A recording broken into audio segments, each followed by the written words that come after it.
आणि आता घेणार आहोत विविध क्षेत्रातील महत्त्वाच्या बातम्यांचा वेगवान आढावा सुपरफास्ट 100 बातम्यांमधून।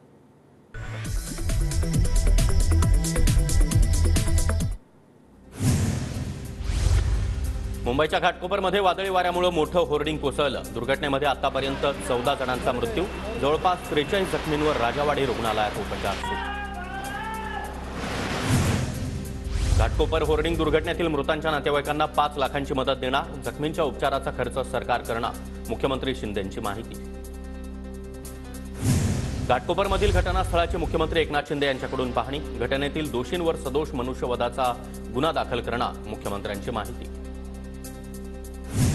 घाटकोपर दुर्घटनेची उच्चस्तरीय चौकशी करा, उपमुख्यमंत्री देवेंद्र फडणवीसांचे आदेश, तर युद्ध पातळीवर बचाव कार्य सुरू असल्याची फडणवीसांची माहिती। घाटकोपरमधील होर्डिंग दुर्घटनास्थळाची आदित्य ठाकरे यांच्याकडून पाहणी, रात्री उशिरा आदित्य ठाकरे यांनी दुर्घटनाग्रस्त स्थळाची पाहणी केली। घाटकोपर होर्डिंग दुर्घटनेतील अपघातग्रस्तांची पालकमंत्री दीपक केसरकरांनी भेट घेत चौकशी केली। अशा प्रकारची घटना फार भयावह, संबंधितांवर कडक कारवाई होणार, केसरकर यांची माहिती। घाटकोपरमधील होर्डिंग्ज असणारी जागा लोहमार्ग पोलिसांच्या नावे, तर होर्डिंगबाबत कार्यभार स्वीकारण्यापूर्वी परवानगी, घटनेची गांभीर्याने चौकशी सुरू, लोहमार्ग पोलीस आयुक्त डॉक्टर शिसवे यांची माहिती। घाटकोपरमध्ये होर्डिंग कोसळून झालेल्या ठिकाणी किरीट सोमय्या आणि अतिरिक्त पोलीस आयुक्तांमध्ये बाचाबाची, स्थळावरून जाण्यास सांगितल्यानं सोमय्यांचा पोलिसांसोबत वाद, वारंवार घटनास्थळावरून जाण्यास सांगितल्यानं सोमय्या चांगलेच संतापले। राष्ट्रवादी काँग्रेस पक्ष चिन्हाबाबत आज महत्त्वाची सुनावणी, सुप्रीम कोर्टामध्ये दुपारी 12 नंतर सुनावणी होण्याची शक्यता, निवडणूक आयोगाच्या निर्णयाविरोधात याचिकेवर सुनावणी होणार। ठाकरे गटाची दोन्ही प्रलंबित प्रकरणं लांबणीवर, आमदार अपात्रता प्रकरण आणि पक्षांचं नाव त्याचबरोबर चिन्हा प्रकरणी जुलैनंतर सुनावणीची शक्यता। नाशिकमध्ये प्रचाराच्या तोफा धडाडणार, नाशिकमध्ये 15 मे रोजी एकाच दिवशी मोदी आणि ठाकरे यांची सभा, तर 16 मे रोजी शरद पवार यांची देखील सभा होणार। इंडिया आघाडीची शुक्रवारी मुंबईमध्ये बीकेसीमध्ये जाहीर सभा, ठाकरे, पवार, केजरीवाल आणि मल्लिकार्जुन खरगे देखील सभेला उपस्थित राहणार। उपमुख्यमंत्री देवेंद्र फडणवीस आज डहाणू दौऱ्यावर, महायुतीचे उमेदवार हेमंत सावरा यांच्या प्रचारासाठी फडणवीसांचा दौरा। महायुतीचे उमेदवार नरेश मस्के यांच्या प्रचारासाठी उपमुख्यमंत्री देवेंद्र फडणवीसांची आज सभा, मीरा भाईंदरमध्ये सायंकाळी 5 वाजता सभेचं आयोजन। उद्धव ठाकरे यांची आज वसईमध्ये जाहीर सभा, भारती कांबडी यांच्या प्रचारासाठी सायंकाळी 6 वाजता सभा होणार। मुंबईमध्ये महाविकास आघाडीचे उमेदवार संजय दिना पाटील यांच्यासाठी शरद पवार यांची सभा, आज संध्याकाळी 6 वाजता कांजूरमार्ग इथं सभेचं आयोजन। मुंबईमध्ये महाविकास आघाडीचे उमेदवार अमोल कीर्तीकर यांच्या प्रचारासाठी आदित्य ठाकरे यांचा रोड शो, संध्याकाळी 5 वाजता कार्यकर्त्यांच्या उपस्थितीमध्ये जोरदार शक्तीप्रदर्शन करणार। मुंबईमध्ये नारायण राणे यांची आज जाहीर प्रचार सभा, दक्षिण मध्य मुंबईसाठी महायुतीचे उमेदवार राहुल शेवाळे यांच्यासाठी सायंकाळी 7 वाजता सभेचं आयोजन। सुषमा अंधारे यांच्याकडून राज ठाकरेंचा मोदींवरील टीकेचा लावरेतो व्हिडिओ, ज्या राज ठाकरे यांनी भाजपची मापं काढली, आज त्यांच्यासोबत सुषमा अंधारे यांचा राज ठाकरेंच्या टीकेला प्रत्युत्तर। तुमचे 6 नगरसेवक आमच्याकडे आल्याचं आठवतंय, राम कदम दरेकर भाजपमध्ये गेल्यावर तोंडात दात नव्हते का? राज ठाकरे तुम्हाला मुंबई घाबरत असेल, मी घाबरत नाही, सुषमा अंधारे यांचं राज ठाकरेंना प्रत्युत्तर। बच्चू कडूंच्या प्रहार संघटनेचा राहुल शेवाळे यांना पाठिंबा, दिव्यांग बांधवांच्या सांगण्यावरून राहुल शेवाळे यांना पाठिंबा, आमदार बच्चू कडू यांची प्रतिक्रिया। उत्तर मुंबईला उत्तम मुंबई बनवणार, महायुती मुंबईला विकसित मुंबई बनवणार, पियुष गोयल यांचा दावा। कपिल पाटील यांच्या विजयासाठी किसन कथोरे जीवाचं रान करतील, मुरबाडमधील प्रचार सभेमध्ये देवेंद्र फडणवीस यांचं वक्तव्य।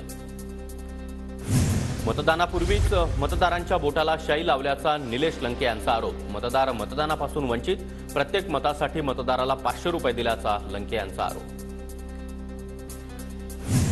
पंतप्रधान नरेंद्र मोदी यांची 15 मे रोजी नाशिकमध्ये सभा, पिंपळगावमध्ये महायुतीच्या उमेदवारासाठी मोदींची सभा, तर सभा रद्द झाल्याचं व्हायरल मेसेज चुकीचे असल्याचं पदाधिकाऱ्यांकडून स्पष्ट।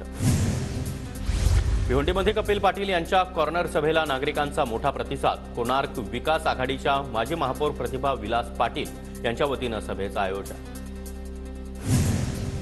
कुणाला मोठं करायचं, कुणाला छोटं करायचं, जनता बरोबर करेक्ट कार्यक्रम करेल, मुख्यमंत्री शिंदे आणि नरेश मस्के यांना उद्देशून राजन विचारे यांचं वक्तव्य। 2017ला देवेंद्र फडणवीसांनी विकासासाठी नाशिक दत्तक घेतो अशी घोषणा केली, त्याचं काय झालं? ट्विट करत संजय राऊत यांचा सवाल. फक्त लुटालूट सुरू आहे. 800 कोटींचा भूसंपादन घोटाळ्यामध्ये मुख्यमंत्री आणि त्यांचे बिल्डर साथीदार, संजय राऊतांचा निशाणा.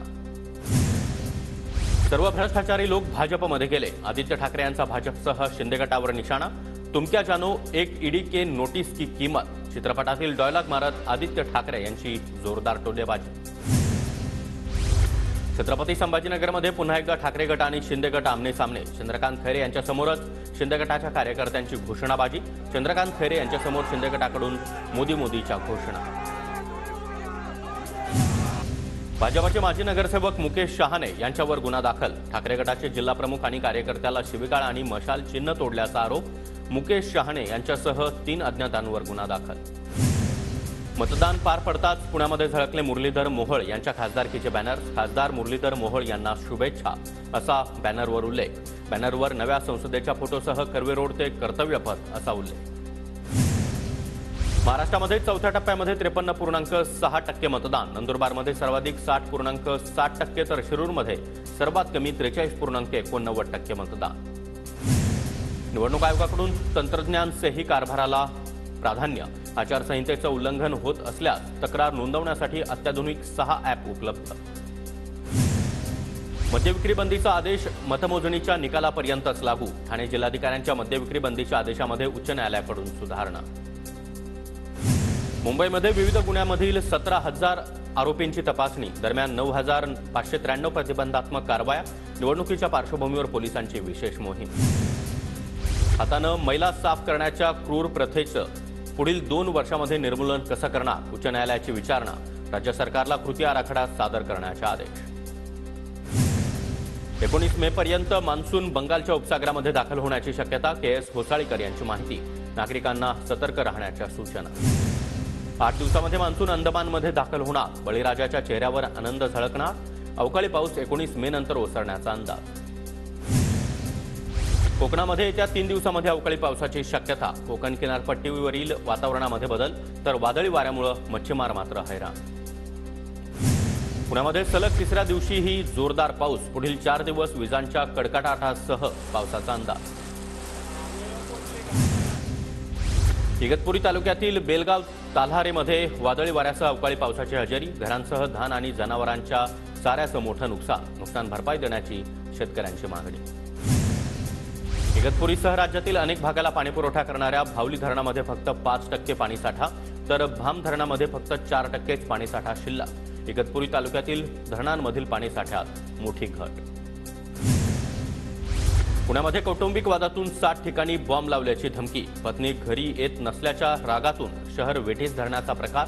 पुणे पोलिसांच्या नियंत्रण कक्षाला बॉम्बस्फोट घडवण्याच्या धमकीचा फोन.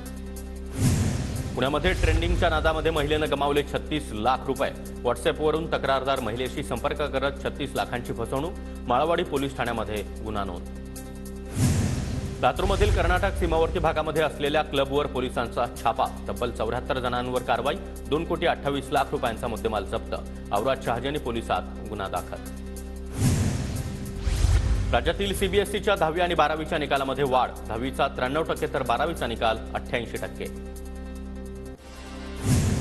16 मे पासून सुरत ते खुर्दा रोडपर्यंत स्पेशल रेल्वे.